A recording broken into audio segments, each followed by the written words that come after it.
Jeff, January 13th was a life-changing day for you, I'm sure. What was that day like from your perspective? It's not a day I ever want to relive, and it's not a day I would ever want even my worst enemy to have to live through. It was the culmination of 2 pretty rough months, finding out in early November that our team had indeed broken the rules and had indeed cheated in 2017 and in parts of 2018 was devastating to me. It was devastating to our fans.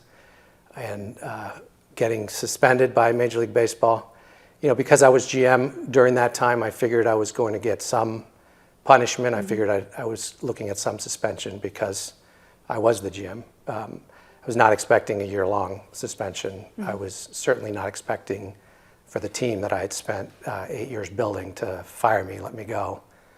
So it was tough, no question about it. I didn't know we were cheating. I had no idea. I wasn't involved. Major League Baseball's report stated that I didn't know anything about the trash can banging scheme. They stated I might have known something about the video decoding scheme and not paid it much attention, but there was really no credible evidence of that claim. I didn't know. I didn't know about either of them, and it felt like on that day that I was getting punished for something that I didn't do, and it didn't feel right.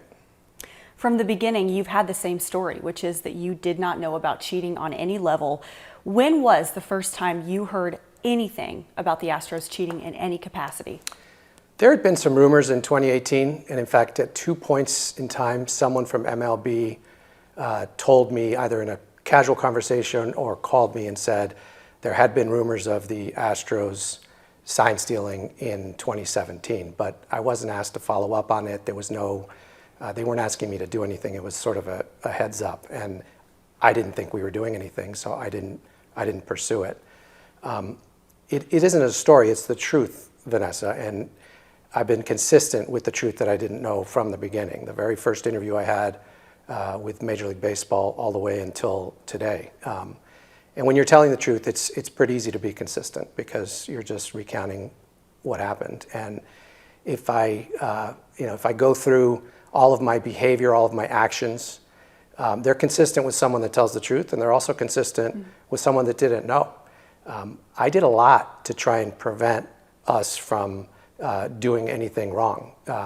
After the Red Sox and the Yankees were punished in 2017, I had a conversation with our manager, and I asked him if anybody in our dugout was using Fitbits or Apple Watches or anything that would be remotely considered against the rules. He told me that one of our coaches had been using an Apple Watch, but after the incident with the Red Sox had stopped wearing it because clearly we weren't supposed to be doing that. He did not tell me anything else about trash can banging or any impropriety. I followed up with 2 other people in the baseball operations area, one on the medical side and one of the people that works for me, and made sure that they knew the rules and made sure that we were following the rules. In the general managers meetings after the World Series, after we won, which was only a week after we had our parade, I argued for and voted for MLB to enforce the sign stealing rules by putting a monitor in the clubhouses the next year. And they did. In 2018, they did put a monitor in. They only put 1 monitor in the stadium that would bounce between the clubhouses, and that unfortunately left some opportunity for some wrongdoing to continue in 2018. I also had a meeting during spring training with our coaching staff, with Major League Baseball officials to talk about the new rules. And during the season in 2018, about 5 different times, either because I noticed it myself or because MLB called me and said, we think there might be a potential violation here, I followed up quickly, I followed up vigorously, I talked to the coaching staff, I talked to the video room staff, and I told them we've been accused of a violation, let's make sure we're doing everything right. Before the playoffs in both 18 and 19, I sent an email to MLB letting them know that we were going to follow the rules and that we were not going to do anything improper. And I followed that email up by sending it to people in the video room and the coaching staff and said, let's please follow the rules. Now, why would I do all that if I were somehow behind this, or even if I were aware of it? It doesn't make sense. I didn't know about it. I wasn't aware of it. It happened.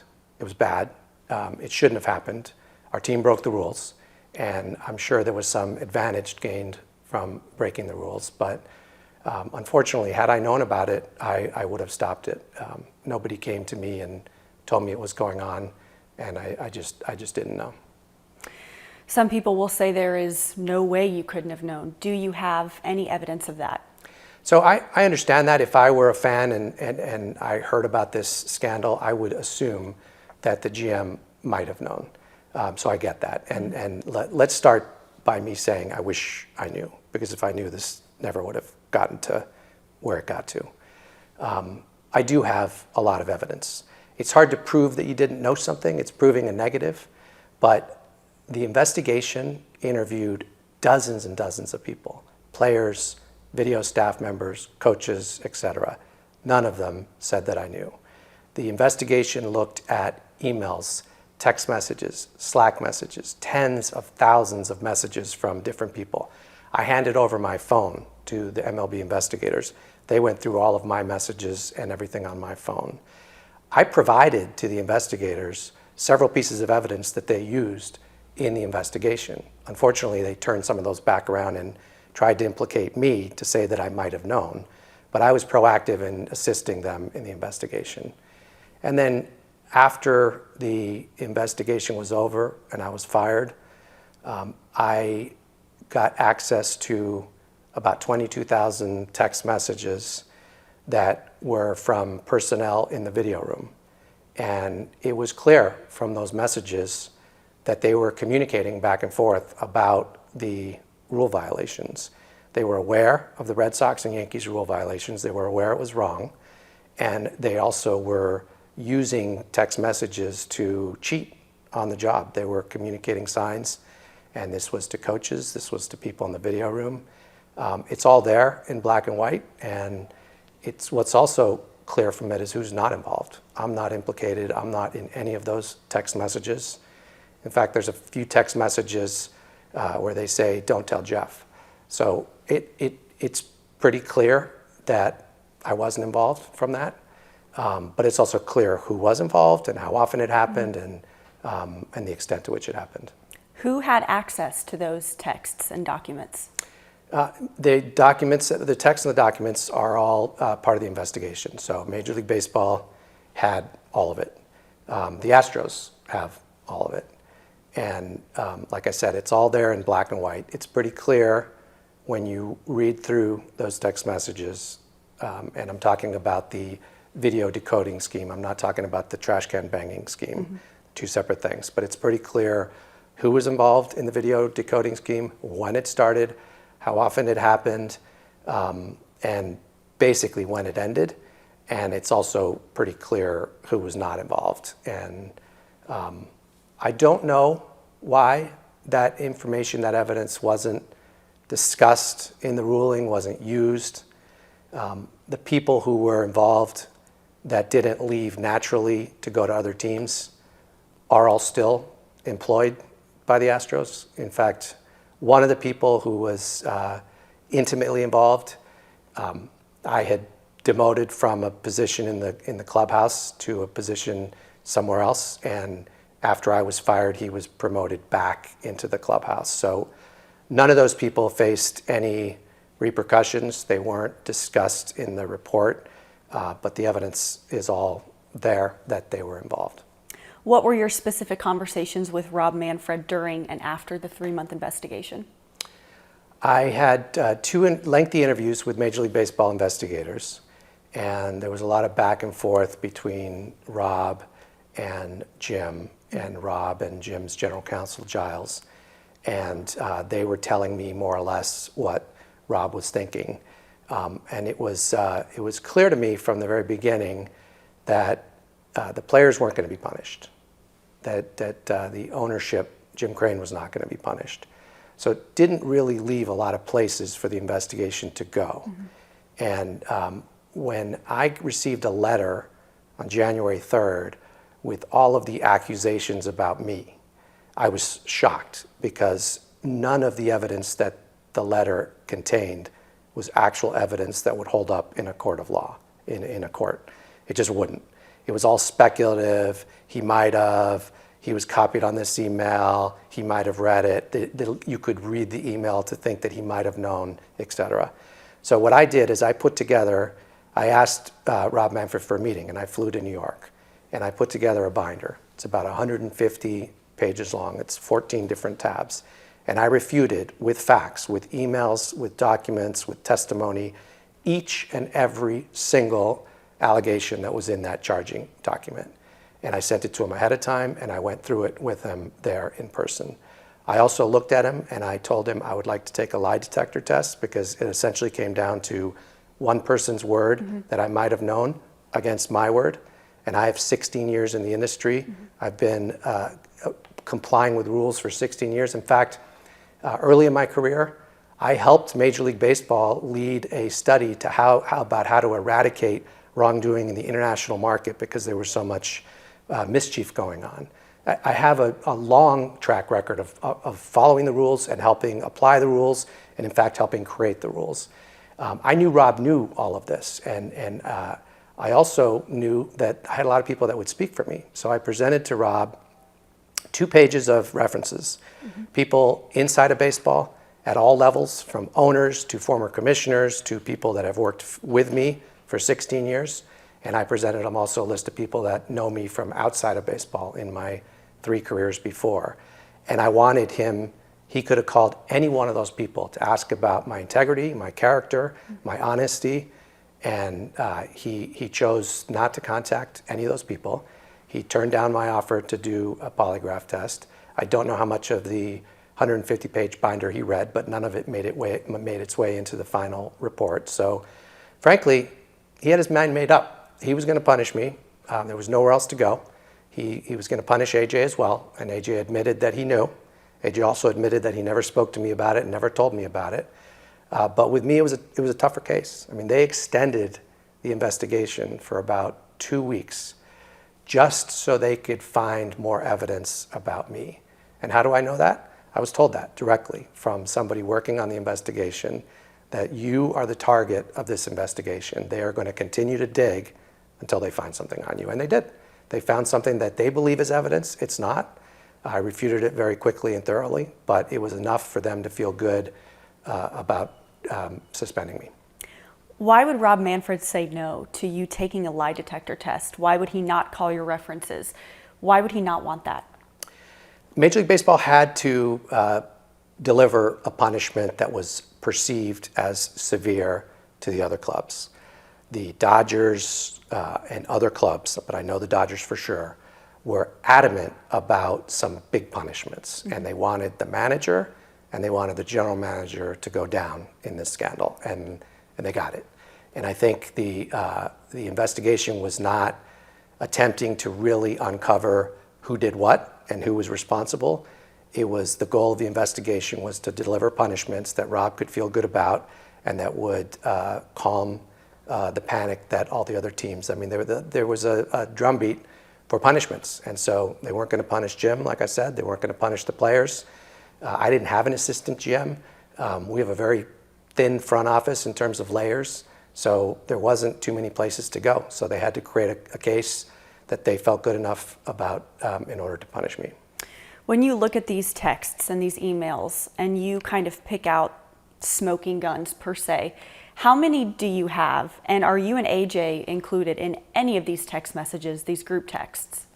So in the 22,000 text messages, and that's just a small part of the evidence, there's also emails and Slack messages and so forth, a lot of which I haven't seen. Obviously, I have all the ones that I've been copied on, but it's pretty clear that the group, the cabal, if you want to call it, of people in the video room and aligned with the coaches who were executing the video decoding scheme, that they started thinking about it towards the end of 2016. And then really about May of 2017 is when you start to see evidence of execution. And they weren't hiding it in terms of their discussions with one another. It was pretty blatant. They were assigning duties, who's on codebreaker duty tonight. They were text messaging signs to a coach that would be in the dugout so that he could communicate the signs to the runner at second. And it went on for all of 2017. and it went on for a portion of 2018. Like I said, I argued for and voted for enforcement by MLB, so there was a security agent in the dugout and in the clubhouse in 2018, but they weren't there full time, so it was a little bit more hit and miss in terms of when you would see evidence of it in 18, but it did happen in 18. It probably stopped around midsummer 18, and then there's absolutely no evidence of it going on after that. But the reality is the Astros cheated in 2017 and cheated a little bit again in 2018 using just the decoder method, and it was wrong, and it should never have happened. And I'm upset. I'm really upset that it happened. I'm upset for our fans. I'm upset for players on other teams that gave up hits as a result of this. That should never have happened. If we won games because of it, that should never have happened. And we didn't need to do it. We had a great team. The team we put together in 2017, that a lot of which is still together today, is one of the best teams of the 21st century and has had an incredible stretch. And there's no reason why we needed to explore breaking the rules to gain an advantage. It made no sense to me. The commissioner's report says, other than Cora, this was, quote, player-driven and executed. It also says you were copied on these emails from 2017. How much of those emails did you read that included mentioning a sign stealing scheme? So there's 3 documents that MLB pointed to say that I might have known. None of them proved that I knew. The first one is a document describing what's called a decoder. And Rob Manfred has said, and he's been quoted as saying, decoder is not against the rules. In fact, he said too many's, in other words, many teams use decoders to figure out signs.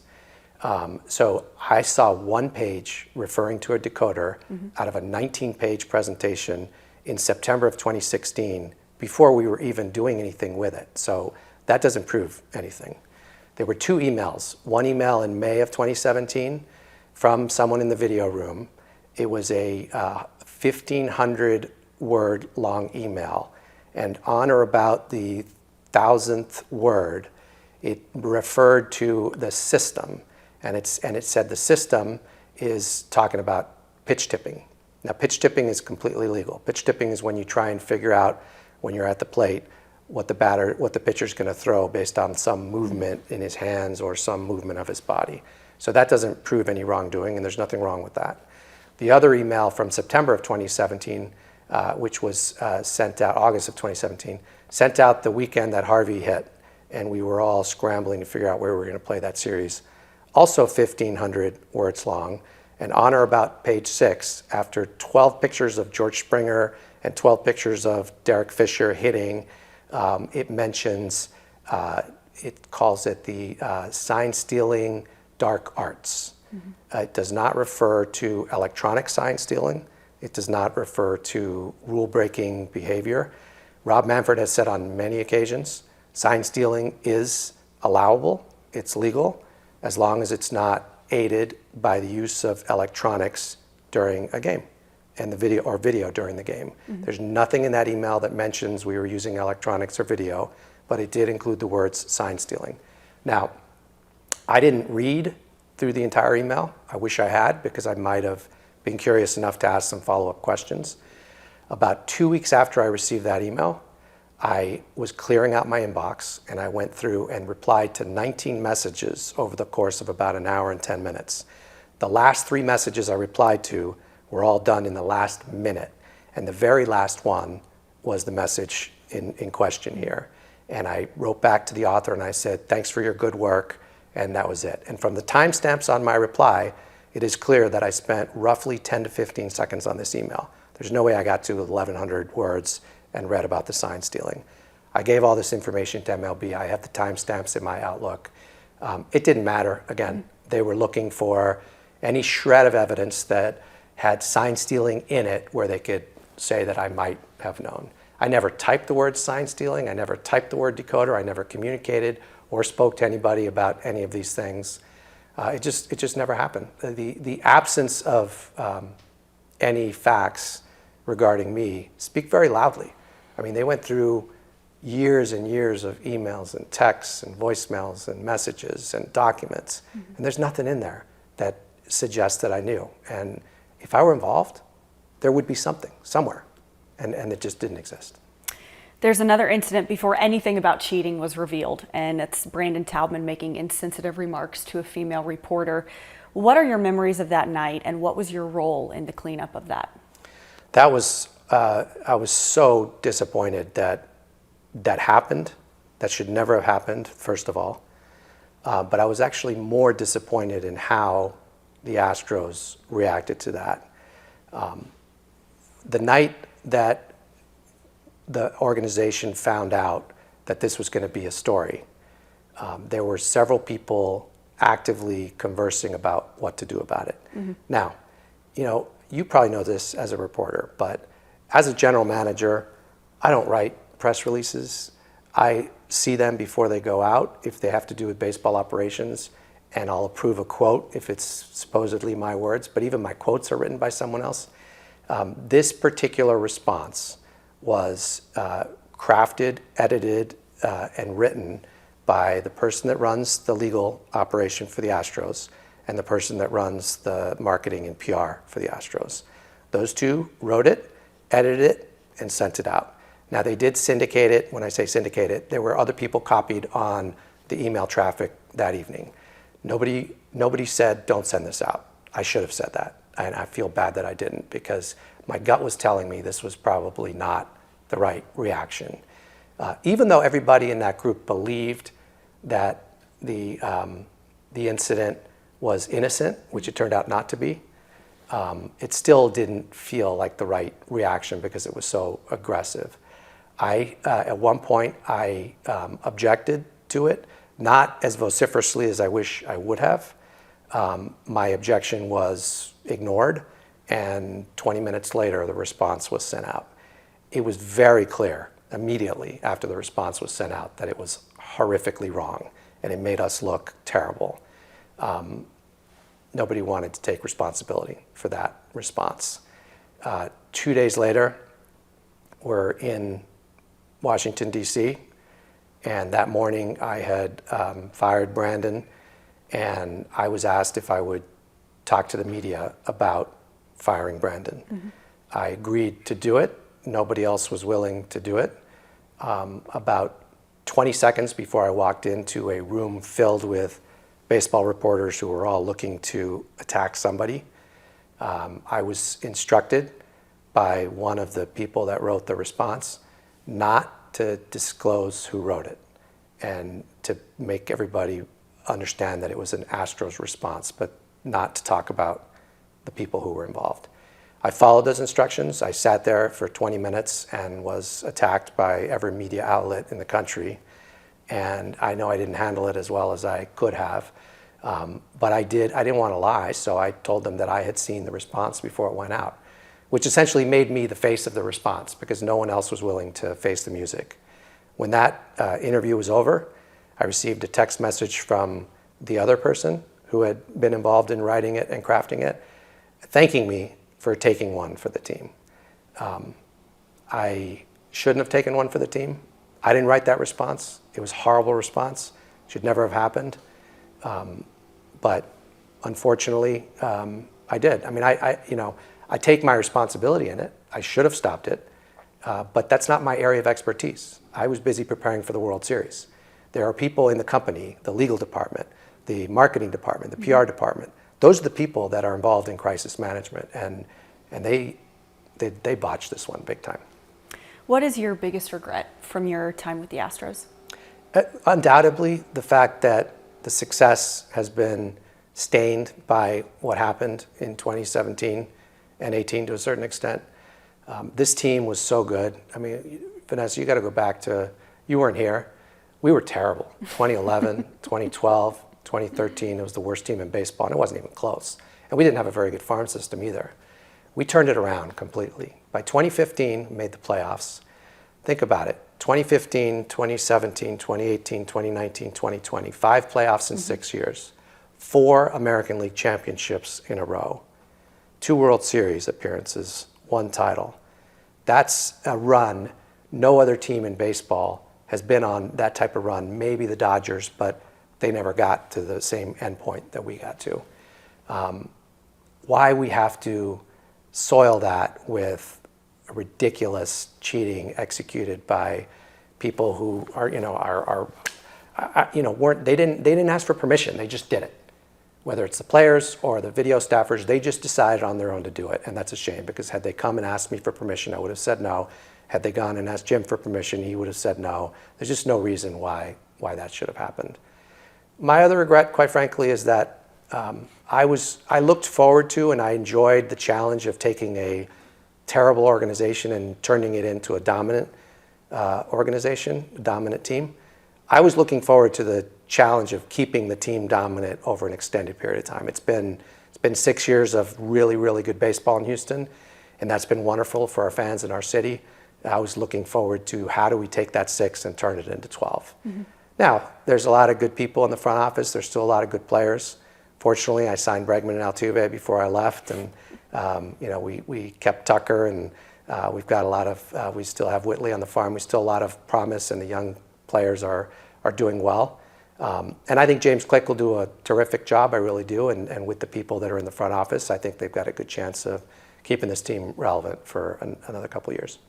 I was shocked to walk in your house and see Astros pictures, memorabilia, your son's jersey is framed, you have bobbleheads in your office. Are you still rooting for this team? Very much so. I mean, all the players on the team, from Yuli to, it's unfortunate JV wasn't able to pitch much this year, Jordan, but Bregman, Altuve, I mean, you develop strong relationship with players over the course of time. And I've seen these players go from being, undrafted to drafted to joining our minor leagues to getting to the big leagues to winning a World Series. And I feel very close to them and some of the coaches and some of the people in the front office. And absolutely, I root for the Astros. It was tough seeing the struggles this year during the regular season, especially with Altuve. I could tell it was weighing on him so much. But as soon as the postseason started, all that experience kicked in, and they figured out how to be the team that they have been for the past 6 years. And it was really, really fun to watch. And yeah, I cheer loudly for them. I always will. And I will always, cherish the memories that we created. Have you talked to the players, AJ Hinch, anyone in the franchise? And if so, what have those conversations been like? I have. I keep in touch with AJ. I keep in touch with many of the players. They've been very supportive to me. When you go through something like this, you realize who your friends are, mm-hmm.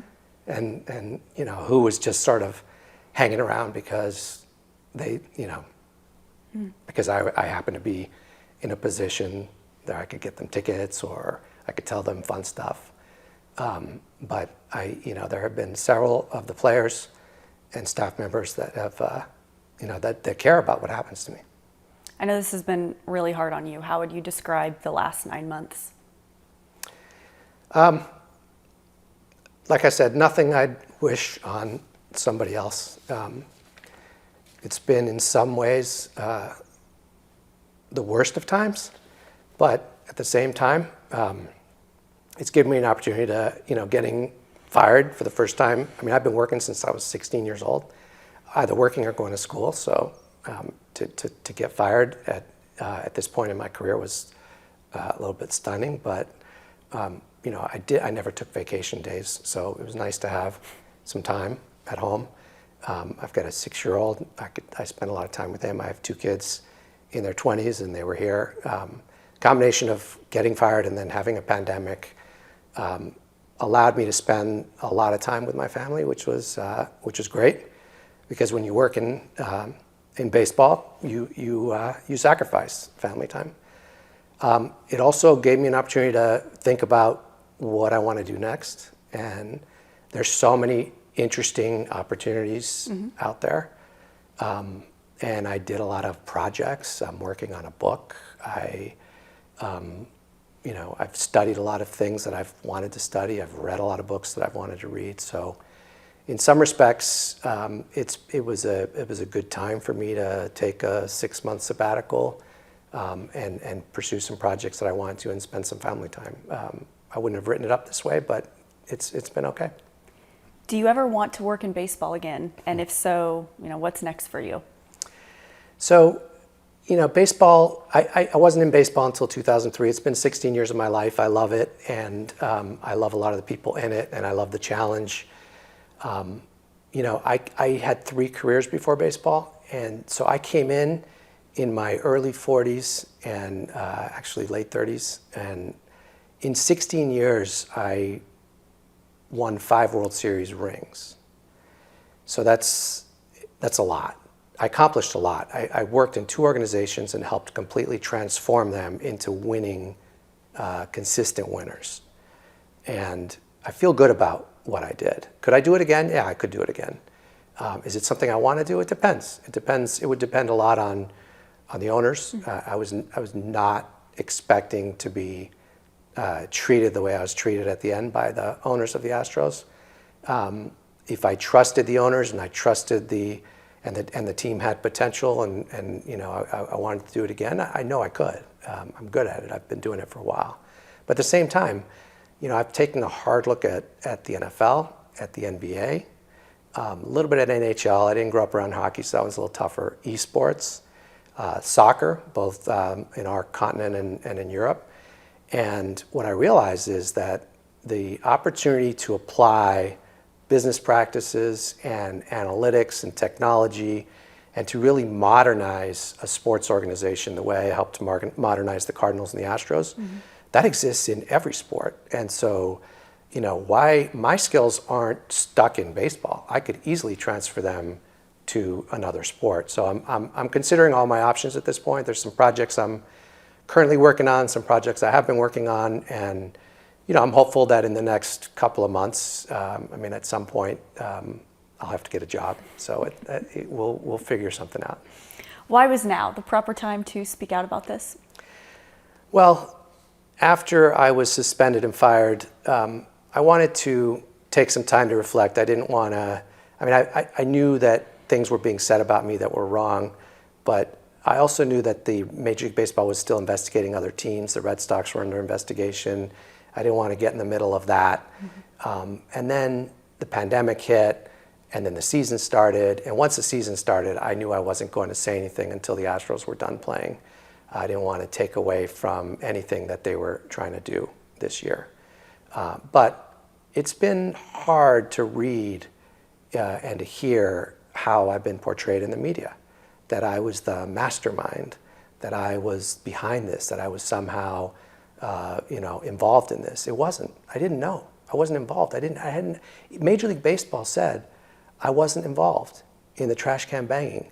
And they say I didn't direct and wasn't involved in the video scheme. The only thing they hung their hat on was that I might have known and that I was the general manager. And I'll take my punishment for being the general manager, because what happened while I was there. But think about for a second all the people that are with the organization that no one questions why they didn't know. My special assistants, Biggio, Bagwell, Enos Cabell, Reed Ryan, Jim Crane, all the marketing people, they're all around the clubhouse. They're around the players. None of them knew. Why is it why is it all on me? And to read everybody likes to boil things down to sound bites or Twitter or tweets. Luhnow's the mastermind. Luhnow was behind this. This is Luhnow's culture. It's not. Couldn't be further from the truth. And I have to let people know that. My integrity is being questioned here. Everything I worked for the past 16 years is being questioned here. And it's wrong. I was accused of something I didn't do. I'll take my punishment because I was the general manager. But I'm not gonna let people label me as a cheater. I didn't have anything to do with it. And so I want people to know that. What would you say to Astros fans who are watching this? Those memories that we all shared, 2015, beating the Yankees, Dallas Keuchel on the mound, the crazy series against the Royals that went 5 games and they ultimately won the World Series. You know, the bad start in 16, but getting back into contention the rest of the year.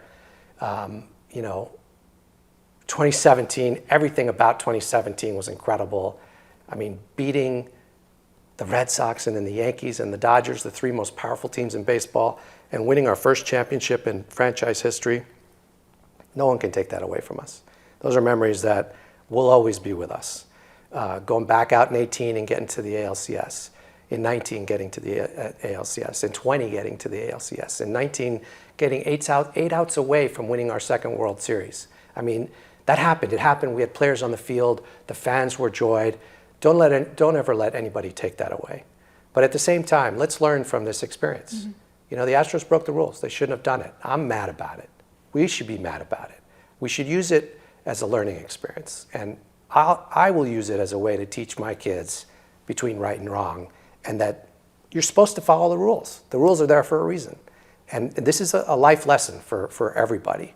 And as long as we recognize that it was wrong, and we don't do it again, and we learn the lesson from it, there's no reason we can't appreciate all the great things that happened during that time, because those memories will be with me forever. And this city, I gave it everything I had. I want every Houston Astro fan to know that. 8 years, I gave it everything I had.